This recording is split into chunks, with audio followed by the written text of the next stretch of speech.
നമസ്കാരം, എല്ലാവർക്കും ശ്രീ വെങ്കടേശ്വര ആസ്ട്രോ ചാനലിൻ്റെ പുതിയൊരു എപ്പിസോഡിലേക്ക് ഹാർദവമായ സ്വാഗതം. ഇന്ന് നമ്മളിവിടെ ഈ ചാനലിൽ ചർച്ച ചെയ്യാൻ പോകുന്നത് 2025 മാർച്ച് 29 ശനി ഭഗവാൻ കുംഭം രാശിയിൽ നിന്നും മീനം രാശിയിലേക്ക് സഞ്ചരിക്കുകയും ഈ ഒരു മാറ്റത്തിൽ 27 നക്ഷത്രങ്ങളുടെയും 12 രാശികളുടെയും ഗുണദോഷ ഫലങ്ങളെക്കുറിച്ചാണ് ഇന്ന് നമ്മളിവിടെ തന്നെ ചർച്ച ചെയ്യാൻ പോകുന്നത്. ഈ കാലഘട്ടം കൊണ്ട് ഗുണദോഷ സമ്മിശ്ര ഫലങ്ങൾ ആർക്കൊക്കെ എന്ന് നമുക്ക് നോക്കാം. ശനി ഭഗവാൻ എന്ന് പറയുമ്പോൾ തന്നെ എല്ലാവരും ഭയപ്പെടുന്ന ഒരു ഗ്രഹമാണ് ശനീശ്വരൻ എന്ന് പറയുന്നത്. പക്ഷേ അതേപോലെ തന്നെ ശനി രാജാവാക്കുവാനും അതേപോലെ തന്നെ ഒരാളെ ഭിക്ഷാടനത്തിൽ നടത്തുവാനും ആ ഗ്രഹങ്ങളെ കൊണ്ട് സാധിക്കും എന്നുള്ളതാണ് പറയാം. അതേപോലെ തന്നെ ഈ ഒരു ശനി എന്ന് പറയുന്നത് അനുകൂലമായിട്ടുണ്ട് കേട്ടോ. സർവ്വ ഐശ്വര്യങ്ങളും അഭിവൃദ്ധികളൊക്കെ കൊടുക്കുന്ന ഗ്രഹം കൂടിയാണ് ശനീശ്വരൻ എന്ന് പറയുന്നത്.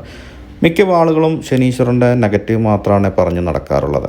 അതുമാത്രമല്ല, ശനി ഭഗവാനെ കൊണ്ട് നമ്മൾ ആഗ്രഹിച്ച കാര്യങ്ങൾ നടത്തിയെടുക്കുവാനും കഴിയുന്ന ഒരു ഗ്രഹമാണ്.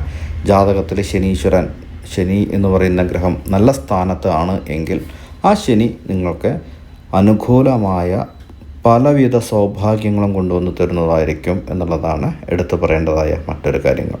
കൂടുതലും ശനീശ്വരൻ്റെ മന്ത്രങ്ങൾ ജപിക്കുന്നതും ശനി ഭഗവാന്റെ ക്ഷേത്ര ദർശനം നടത്തുന്നതും വളരെ വളരെ ഗുണം ചെയ്യുന്ന ഒന്നായിരിക്കും.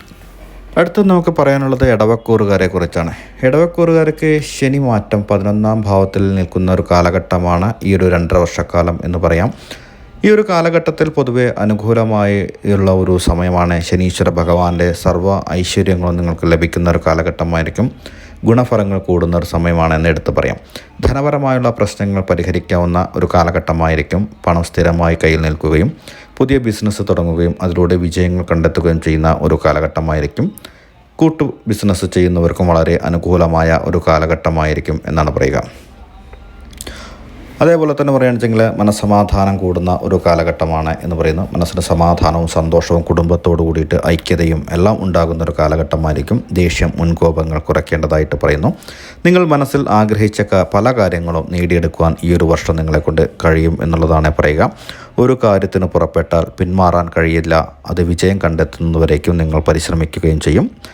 ആ പരിശ്രമം നിങ്ങൾക്ക് നിങ്ങളുടെ പേരും പ്രശസ്തിയും അല്ലെങ്കിൽ നിങ്ങളുടെ കുടുംബത്തിലുണ്ടാകുന്ന മാറ്റങ്ങളും ജീവിത മാറ്റങ്ങളും വളരെ നിർണായകമായിരിക്കും.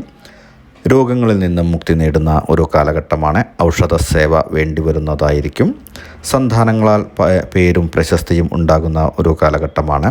മറ്റുള്ളവരെ സഹായിക്കാൻ ഇറങ്ങിച്ചെല്ലുകയും ഈ നക്ഷത്ര ജാതകർ മറ്റുള്ളവരുമായി ഇടപഴകുകയും ചെയ്യുകയും അത് നിങ്ങൾക്ക് നിങ്ങളുടെ കുടുംബത്തിലെ സ്ഥാനമാനങ്ങൾക്ക് വലിയ ഒരു പ്രാപ്തി അല്ലെങ്കിൽ വലിയ ഒരു സ്ഥാനങ്ങൾ നിങ്ങളുടെ കുടുംബത്തിൽ നിങ്ങൾക്ക് ലഭിക്കുന്നതായിരിക്കും.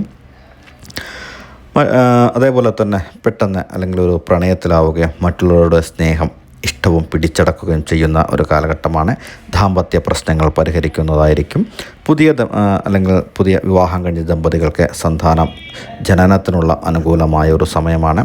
വിദ്യാർത്ഥികൾക്ക് പഠനം പൂർത്തീകരിക്കുവാനും പഠനം കഴിഞ്ഞവർക്ക് ഉടനെ പുതിയ ജോലി ലഭിക്കുകയും ആ ജോലിയിൽ പ്രവേശിക്കുവാനുള്ള കാലഘട്ടമാണ് എന്ന് പറയുന്നു. ഉപരിപഠനത്തിന് ശ്രമിച്ചാൽ പഠനം പൂർത്തീകരിക്കുകയും ചെയ്യുന്ന ഒരു കാലഘട്ടമായിരിക്കും.